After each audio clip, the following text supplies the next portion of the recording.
Listen up. It's just in. All the gossip. The Rumor Report. Gossip. With Angela Yee. It's the Rumor Report. The Breakfast Club. Oh, my God. What?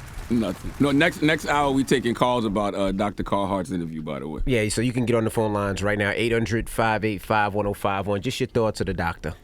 All right, now Bobby Shmurda did his first interview since getting out of prison, and he talked to GQ about what he learned while he was in jail and what he's going to be doing next. And he does, by the way, him and Rowdy Rebel still maintain their innocence on the conspiracy charge in particular, saying that they were trying to link them to crimes they would otherwise have no connection with. They argue that if they were granted bail and allowed to fight the case from the outside, they would have won a trial. Now, Bobby Shmurda said his spirit is always going to be up.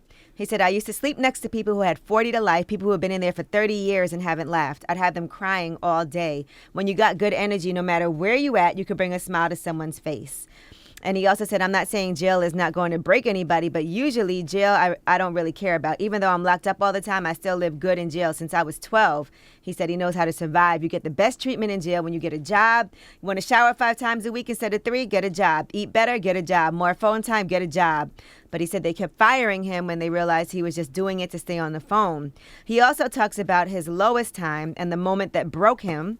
He said it wasn't a fight or it wasn't solitary. It was a fan letter. He said it was 2016. I was in the box. A 6-year-old girl wrote to me. She said I was her favorite rapper. That just let me know the kids are watching me and I have to be a role model. Suddenly, being familiar enough with jail to rise above it didn't mean so much. So he does take his career seriously. He said he didn't take it that seriously before until he went to jail, he said, and saw how the fans were loyal. He said, I can't name a week that I didn't see at least 10 pieces of fan mail throughout the whole bid. So before he went to jail, he said he just was doing this money and bitches. He said, I ain't gonna lie to you. I was 19 turning 20, coming out of East Flatbush, the 90s, one of the worst neighborhoods in Brooklyn. And you got a moment to sit down and be still. And I think, that jail time might have saved his life. Exactly. Jail time saved his life, and I think he's going to be come out a better human because of it. I think so, too.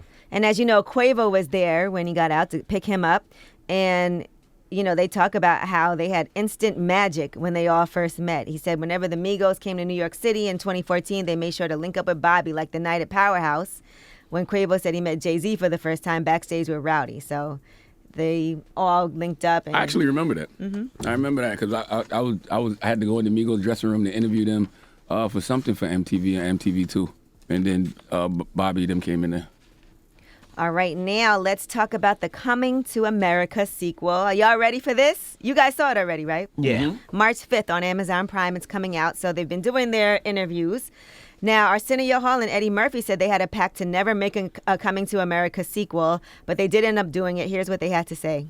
It took 30 years because we never planned on doing it. We shook and said, let's never do a sequel. But the movie kept following us. So every time I would show him something, and then one time, when he finally decided we should do it, he came up with the idea, and I loved the idea. But the only thing I hated was he wanted Tracy Morgan to play his son. And I think Eddie and Tracy look about the same age. But he's Eddie Murphy, so you have to say it easy. Because I did it in joke form. I said, hey, maybe the third one, Morgan Freeman can be your son. That didn't sound right. That was on Tracy Stephen Morgan as his Colbert. son. Yeah, that wouldn't have been it. All right, now Ryan Coogler also had pitched Eddie Murphy a Coming to America sequel with Michael B. Jordan in it, and they talked about this with the New York Times. And he said before he directed Black Panther, I met with him and he says, I want to do a Coming to America sequel. That's what Eddie Murphy said. He said he had an idea for Michael B. Jordan to play my son and he would be looking for a wife. I was like, then the movie would be about the son. It's not our characters. We already did that. It didn't come together. Yeah, I don't understand Eddie's reasoning for telling people that he didn't like Ryan Coogler's idea. I mean, Ryan Coogler is one of the most brilliant producers out here. And it actually wasn't just Ryan Coogler. It was Ryan Coogler and Aaron Magruder. Aaron Magruder that wrote the Boondocks Black Jesus. So I don't understand what was his reasoning. What you think about the movie? What you mean? Well, listen, we got Arsenio on the show next week, and I'll talk about the movie after the movie comes out. All right. Well, I haven't seen it yet. I want everybody to make their own decisions. Yeah, me too. There's a lot of surprises. But I am going to watch it, and that is your rumor report. It made me feel good. After I saw Coming to America, it made me feel good. That's your rumor report. All right. Now, Charlamagne, who you giving that donkey to? Donkey of the day is going to Representative Marcus Evans Jr. We need him to come to the front of the congregation. We'd like to have a word with him, okay? He wants to help carjackings in Chicago go down. Okay. I just don't like the way he's going about trying to do it, but we'll talk about it. All right. And after the donkey, of course, we'll take your calls, 800-585-1051. We're going to be talking about Dr. Carl Hart, who just tuned in, who just joined us and was talking about drug use. So we'll talk to him next. All right. It's The Breakfast Club. Good morning.